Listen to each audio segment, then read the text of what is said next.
According to one biblical story, the word of the Lord came unto Jonah, the son of Amittai, saying, Arise to go to Nineveh, that great city, and cry against it, for their wickedness is come up before me. A story that many may remember from Sunday school or a sermon. But when you hear someone ringing your doorbell late at night or awakened by the sound of a ringing phone in the wee hours of the morning, it is rarely good news. And since my daddy was a pastor, I began to grow very familiar with that sound that no parent or loved one ever wants to hear, but that a pastor certainly has to.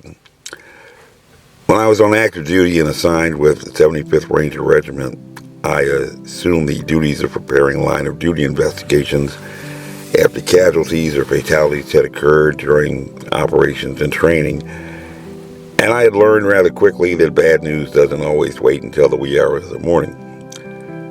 But on the first day of winter in 2004, it was not a very terribly cold day at all in Philadelphia. In fact, quite pleasant.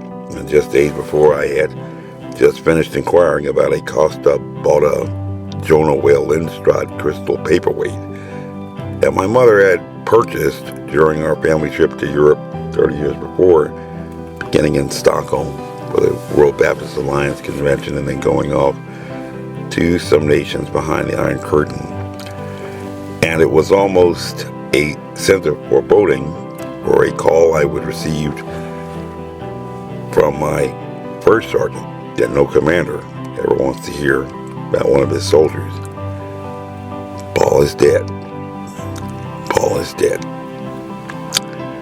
Master Sergeant Paul Karpowicz, or Carp, as most soldiers called him, today has a white stone marker with a cross in Arlington National Cemetery. Even though he was a very proud atheist.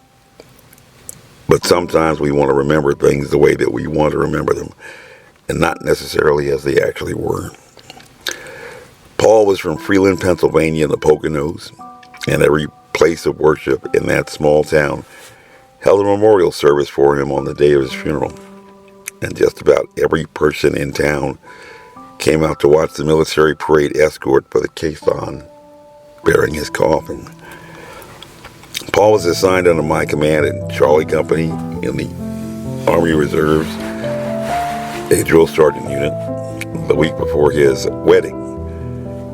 And in 2 decades of military service, I've never met a more capable soldier, nor one who was more well-liked.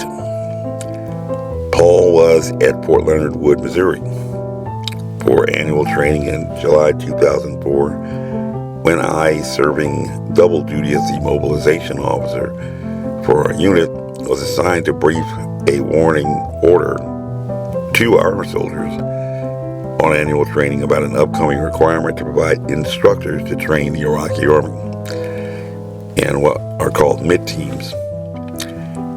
And the epitome of a soldier, Paul was the very first to volunteer. And by October 6th, after mobilization preparation at Fort Atterbury, Paul was on his way to Iraq.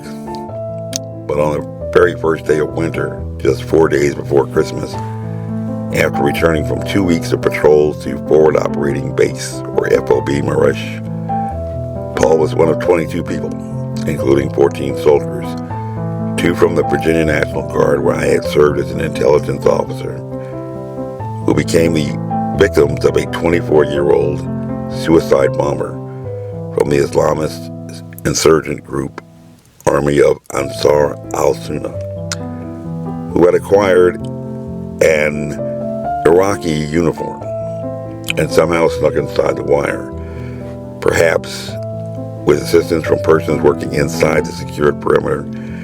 And even today, despite prior warnings regarding thefts and security breaches, unanswered questions still remain regarding events that arose in Mosul, where the blast had been so powerful that early reports had believed that the dining facility had been struck by a mortar. And sometimes, because people want to remember things the way that they want to remember them, it becomes more difficult for investigators to find out what had actually occurred. But it was not until later, months after Paul's death and his funeral, that it struck me that Mosul, one of Iraq's largest cities, straddling the ancient Tigris River, I first started to learn about in grammar school, had been the former location of the city of Nineveh, the place where a man named Jonah had been called to go in the Bible, with some hesitation, and where a soldier named Paul had been amongst the very first to volunteer to go.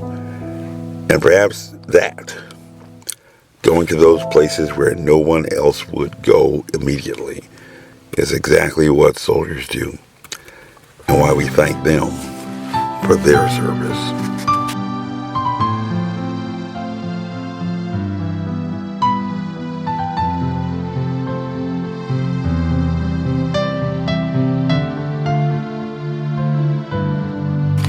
This message was approved by Major Mike Webb.